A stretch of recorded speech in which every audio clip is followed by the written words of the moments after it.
근거해서 만들어진 거죠. 그래서 지금 이제 트랜스포지션이라는 거 하는 얘기를 하기 전에 우리가 애니그마와 로터를 얘기한 이유는 여기에 이제 트랜스포지션은 심볼의 위치를 바꿉니다. 이 심볼을 다른 심볼로 바꿔치기 하는 게 아니라 원래 메시지 안에 심볼들이 다 있는데 그 메시지의 심볼들은 그대로 들어있고 위치만 재배열을 하는 겁니다. 그래서 못 알아보게 하는 거죠. 그런 식으로 암호화를 하는 겁니다. 여기서도 마찬가지죠. 예, 그 위치만 재배열을 한 겁니다. 다르게. 근데 그걸 이제 연속적으로 계속 재배열을 3개의 로터에 의해서 계속 바꿨고, 예, 마치 그 강아지 사료를 딱 놓고 종이컵으로 씌운 다음에 막 섞어가지고 탁 하면 강아지가 탁 집어가지고 그 사료를 꺼내 먹지요.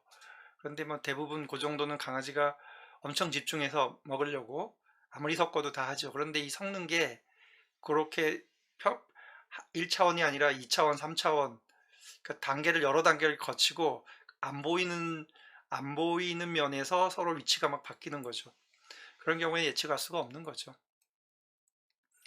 그래서 그런 이제 트랜스포지션 사이퍼의 기본적인 아이디어는 심볼의 위치를 바꾼다. 즉 리오더를 한다. 심볼을 재배열을 한다. 라는 아이디어고요. 여기에 이제 단순하게는 키를 넣지 않고 그냥 기존에 있는 심볼들의 위치만 바꾸는 거죠. 그 두 번째는 이제 키를 반영해서 위치를 바꾸는 거죠. 그러니까 키가 없는 경우는 이제 단순한 알고리즘에 의해서만 위치가 바뀌어지는 거고, 키가 들어가서 위치 바뀌는 거는 키에 따라서 바뀌는 위치가 달라집니다. 키가 없는 경우는 알고리즘에 따라서 획일적으로 정해지는 거죠. 그 다음에 이제 이 두 개를 서로 결합을 해서 좀 더 복잡한 트랜스포지션 사이퍼를 만들어낼 수 있습니다. 그런 얘기들을 이제 하나씩 보도록 하죠. 이제 키리스라고 하는 키가 없는 트랜스포지션 사이퍼 얘기인데요. 가장 단순한 경우가 이제 레일 펜스 사이퍼라고 하는 이게 이제 그대로 직역을 하자면 열차 울타리 암호입니다. 그래서 뭐 그 레일이 있고 기차가 가는데 옆에 막 동물이나 사람이나 다니면 위험하니까 울타리를 친 거죠. 근데 초기에 열차가 세워졌을 때는 이제 이런 식으로 울타리를 쳤습니다. 약간의 이제 평행사변형이 나오도록 이렇게 울타리를 친 거죠. 그래서 이 모양을 가지고 이제 이름이 레이펜 사이퍼라고 하고 키를 사용하지 않았습니다. 그럼 어떤 식으로 암호화를 했냐면 예를 들어 공원에서 보자 Meet me at the park라고 하는 메시지를 쓰기 위해서 그냥 Meet me at the park로 쓰는 게 아니라 이게 이제 울타리의 높이가 한층 있는 거. 그래서 MEET Meet me at the park가 되는 겁니다. 울타리의 이 모양대로. 근데 울타리 여기서 높이가 높지만 이걸 이제 한 이제 층만 있는 걸로 보면 이렇게 쓸 수 있죠. 그리고 읽기는 이렇게 읽어버립니다. 그냥 행으로. 그러면 MEMATEA 그래서 MEMATEA 이렇게 된 거죠. 여기에 키는 없고 단순히 알고리즘입니다. 이런 식으로 배열해 가지고 이런 식으로 쓰고 이런 식으로 읽자라는 거죠. 키가 없습니다. 또 다른 방법으로는 이렇게 행렬 형태로 만드는 거죠. 그래서 행으로 쓰고 meet me at the park 행으로 쓰고 읽기는 열로 읽어버립니다. 그래서 실제로는 이제 읽는 순서는 1, 2, 3, 4, 5, 6, 7, 8 이렇게 읽는 거죠. 그래서 MMTA 여기랑도 또 달라지죠. 여기서는 이제 층이 뭐 4층이 있는 것처럼 볼 수도 있죠. 그래서 이 예에서 이제 보면은 어떻게 되느냐면 그 바뀐 상태를 보면 1, 5, 9, 13인데요. 1, 5, 9, 13이죠. 그럼 원래 있던 위치는 0, 1, 2, 3, 4, 5, 6 이렇게 1, 2, 3, 4, 5, 6, 7, 8 이렇게 썼던 순서를 행으로 여기서는 열로 읽으니까 1, 2, 3, 4, 5, 6, 7, 8이 되는 거죠. 순서가 1, 2, 3, 4가 1, 5, 9, 13 이렇게 바뀌는 겁니다. 1, 2, 3, 4가 1, 5, 9, 13 이렇게 바뀌는 겁니다. 그 얘기는 이제 첫 번째 있는 게 첫 번째로 가고, 두 번째 있는 게 다섯 번째로 가고, 세 번째 있는 게 아홉 번째로 가고, 이런 식인 거죠. 그래서 보면은 1, 5, 9, 13 4개씩 끊어지죠.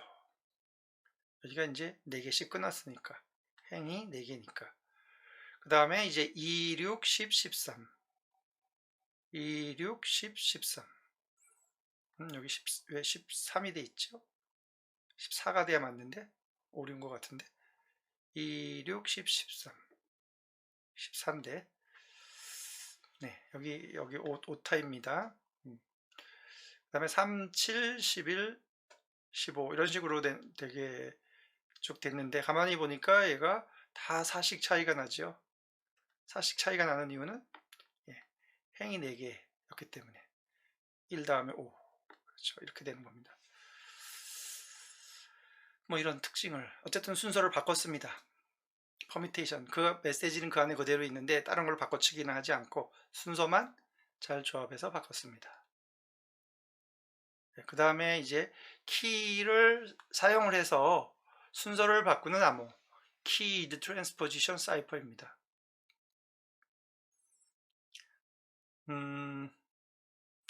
이때 이제 그 전체 메시지를 전체 평문을 싹 읽어드려서 그거를 순서를 바꿔가지고 전체 달을 암호문으로 이렇게 바꾸는 방법도 있지만 또 다른 방법은 디바이드 앤 컨커입니다. 플레인 텍스트를 여러 개의 블럭으로 나눠가지고 블럭 단위로 키를 써서 암호화를 합니다. 물론 각 키마다는 동일한 키를 각 블럭마다는 다 동일한 키를 씁니다. 그러니까 메시지가 너무 길다 싶으니까 블럭으로 자릅니다. 디바이드. 그 다음에 하나의 블럭씩 암호화를 합니다. 동일한 키를 써서. 이게 일종의 이제 디바이드 앤 컨커 개념이라고 볼 수 있죠.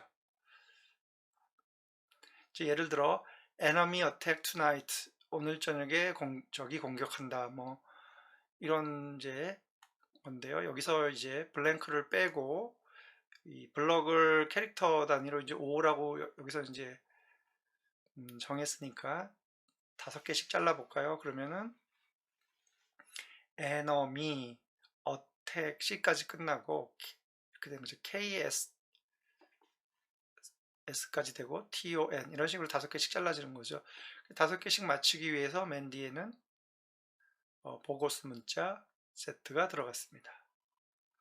이러면 이제 이 메시지를 블럭 사이즈를 5라고 정한 5개 그 캐릭터로 이루어진 블럭으로 나누어서 됐고 그러면 이제 블럭 단위로 암호화를 합니다. 어떻게 암호화를 하느냐? 이런 식으로 키 테이블을 만듭니다. 키 테이블. 그래서 이 테이블에 따라서 암호화를 하는데 이 의미가 이렇습니다. 세 번째 있는 걸 처음으로 배열해라. 첫 번째 있는 걸 두 번째로 배열해라.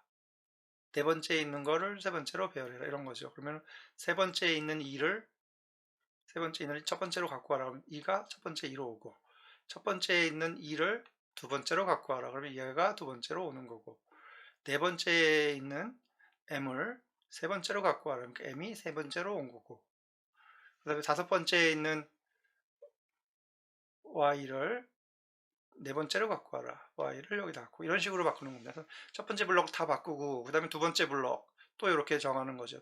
또 이런 식으로 바꾸고 세 번째 블록 이런 식으로 바꾸는 거죠. 전체 메시지를 한 번에 암호하려고 하지 않고 작은 블록으로 한 다음에 블록 단위로 이렇게 그러면 이제 이 그 퍼미테이션을 위한 키 테이블이 크기가 블록 사이즈만큼만 있으면 되는 거죠. 좀 더 복잡한 케이스는 이제 앞에서 봤던 이제 키가 없는 이제 트랜스포지션과 키가 있는 트랜스포지션을 둘이 결합해서 씀으로써 조금 더 암호가 복잡해지도록 만들 수 있다는 얘기죠. 그래서 앞에서 봤던 대로 에너미 어택 투나잇하고 버거스 문자치트를 넣은 거를 행 단위로 5개씩 잘라서 씁니다. 아까와 같이 이렇게 되죠. 그러니까 write row by row 행 단위로 씁니다. 그리고 여기에 있는 이제 키 테이블, 키 테이블을 갖다가 키 테이블에 의존해서 순서를 바꿉니다. 세 번째 있는 걸 첫 번째로 가져오고, 첫 번째 있는 걸 두 번째로 가져오고, 네 번째 있는 걸 세 번째로 가져오고, 이런 식으로 다 바꾸죠. 그럼 첫째 블록 바꿔서 여기다가 쓰고, 두 번째 블록 바꿔서 여기다가 쓰고 해서 네 번째 블록까지 바꿔서 여기다가 다 씁니다. 이렇게 쓰고, 그리고 나서 읽을 때는 컬럼 바이 컬럼으로 읽습니다. 그럼 ETTH 이렇게. 그러니까 행 단위로 쓰고, 네, 행 단위로 쓰고 컬럼 단위로 읽으면 키가 없는 트랜스포지션인데 그 사이에다가 키를 이용해서 키를 넣어서 위치를 한 번씩 바꿔주는 거죠. 그리고 나서 컬럼으로 읽었습니다. 두 가지를 다 조합을 한 거죠. 그렇게 해서 얻어지는 이 사이퍼는 이제 쉽게 암호문에서부터 평문을 알아내기가 어려워진 거죠. 복잡해진 거죠. 그래서 이거를 이제 전송 매체를 통해서 전송을 하면 이제 받은 쪽에서는 역시 마찬가지로 이거를 컬럼 단위로 읽어가지고 읽은 걸 컬럼 단위로 배열해서 씁니다. 그리고 이제 디크립트를 하는데 디크립트는 거꾸로 가죠. 그래서 여기서는 첫 번째 걸 세 번째로 보내죠. 첫 번째 걸 세 번째로 보내고 두 번째 걸 처음으로 보내고 이런 식으로 완전히 이제 다르게 되죠. 여길 기준으로 하니까 그렇게 해서 해놓은 걸 다시 행 단위로 읽습니다. 행 단위로 읽어버리면 원래 메시지가 나오는 거죠. 실제로 이제 뒤에 가서 이제 우리가 블록 사이퍼라고 하는 현대적인 암호 데스나 AES 같은 거를 설계를 할 때, 암호를 디자인을 할 때 실제로 이런 유사한 방법들이 동원이 됩니다. 그래서 지금 이런 거 연습을 잘 해놓는 게 그런 암호를 이해하는 데 도움이 됩니다. 그래서 앞에서 보면은 여기에서 우리가 이 키 테이블 하나를 가지고 이쪽 방향은 인크립트, 이쪽 방향은 디크립트로 썼는데 그거를 딱 하나를 쓰지 말고 두 개로 딱 분리를 해서 써낼 수도 있다라는 거죠. 즉 여기서처럼 첫 번째 게 두 번째로 가고 인크립션 세 번째 게 처음으로 오고 처음으로 오는 거는 이제 바꿔진 최후의 결과니까 세 번째 게 처음으로 오고 그러니까 3이 선택이 되죠. 그 다음에 첫 번째 게 두 번째로 오고 1이 선택이 됩니다. 그 다음에 네 번째 게 1로 오죠. 그래서 4가 선택이 되고 다섯 번째 5가 4로 오고 그러니까 5가 선택이 되고 그 다음에 2가 다섯 번째로 오죠. 이게 선택이 됩니다. 그래서 암호는 이제 최종적으로 여기에 배열이 되는 순서가 어디서 왔느냐를 가지고 하고 디크립션 이제 복호는 마찬가지로 이제 이 L 기준으로 하는 거죠. 그러니까 여기 1이 어디서 왔느냐? 2에서 왔죠. 그러니까 2가 1로 간다. 그 다음에 5에 있는 게 2로 간다. 이런 식으로 1에 있던 게 3으로 간다. 그렇죠. 그래서 이런 식으로 배열을 해서 이게 이제 키 역할을 합니다. 인크립션 키, 디크립션 키 이렇게 분리를 해서 키를 사용을 할 수도 있다라는 거죠. 보통은 이렇게 많이 합니다.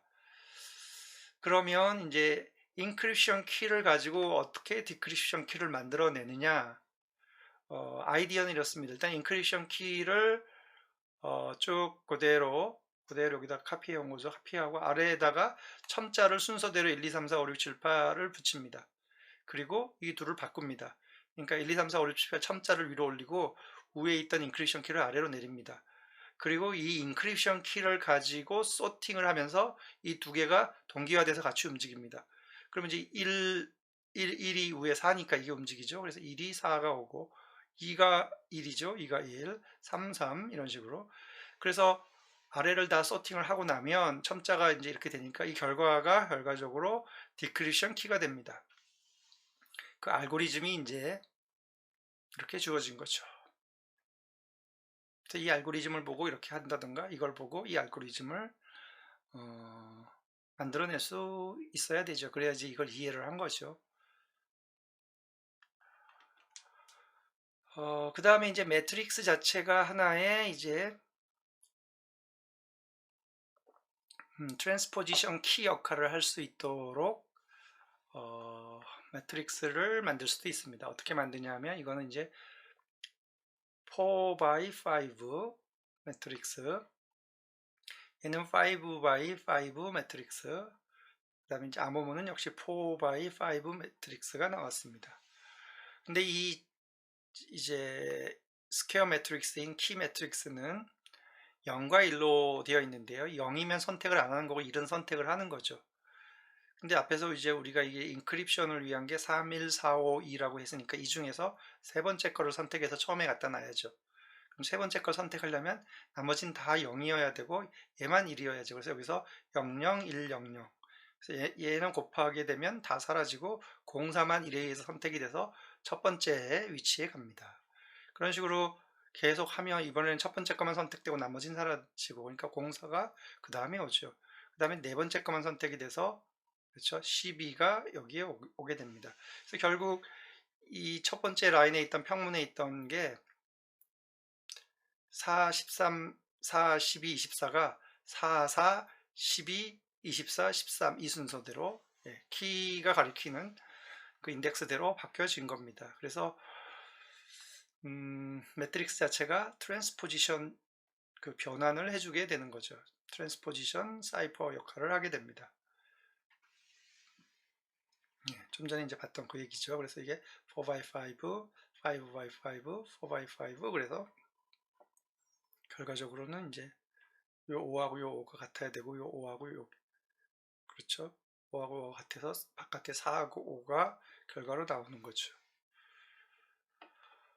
그 다음에 이제 더블 트랜스포지션 사이퍼라고 하는데요. 뭐 두 번 했다라는 뜻인데, 앞에서 우리가 보았던 에너미 어택 투나잇을 이제 행 기준으로 행 단위로 쓴 다음에 키 테이블에 의해서 컬럼을 바꾼 다음에 컬럼의 순서를 이제 키에 의해서 바꾼 다음에 읽을 때는 컬럼 단위로 읽어버린 게 앞에서 우리가 봤던 이거죠. 네, 이거였습니다. 전체가 이제 1, 2, 3, 요 3단계가 여기에 들어있는 거죠. 그런데 그걸 꺼내서 컬럼으로 읽은 게 이건데, 이걸 이제 암호문으로 쓰지 않고 이걸 다시 평문으로 간주하고 요 단계를 한 번 더 거칩니다. 그러면은 더 뒤섞이고 더 복잡해지고 더 랜덤에 가까워져서 이 암호문을 가지고 원래 이 평문을 알아낸다라는 건 더 어려워집니다. 복잡해진 거죠. 이때 이제 통신망을 통해서 이 암호문을 보내고 받은 사람은 이제 이 단계를 거꾸로 가는 거죠. 똑같이 거꾸로 가면 이제 처음에 앨리스가 보냈던 평문을 밥이 그대로 복원을 해내는 거죠. 복호화를 해낼 수 있는 겁니다. 그게 이제 더블이라고 하는 게 이제 트랜스포지션 사이퍼를 두 번 한다. 그래서 뒤에 가면 이제 블록 사이퍼 같은 AS나 DES 이런데 이런 식의 방법이, 이걸 하나의 라운드라고 얘기하고 여러 번의 라운드를 거치는 거죠. 말하자면 우리가 이제 그 트럼프나 화투를 섞을 때 탁 모은 다음에 반 딱 해서 탁 한번 섞죠. 이게 하나의 라운드. 그 다음에 또 거기를 또 반으로 나눈 다음에 탁 섞죠. 두 번 라운드 이런 식으로 하는 거죠. 이걸 돌리는 게 라운드. 그래서 여러 번 많이 돌렸을 때 잘 섞이는 거죠. 잘 섞였다는 얘기는 이제 어느 카드가 어느 위치에 들어갔는지 알 수 없다는 얘기죠. 위치를 다 바꾼 거죠. 그러니까 이게 원래 이 메시지에 있는 문자들이 어느 위치로 순서가 바뀌었는지 알 수 없다라는 겁니다.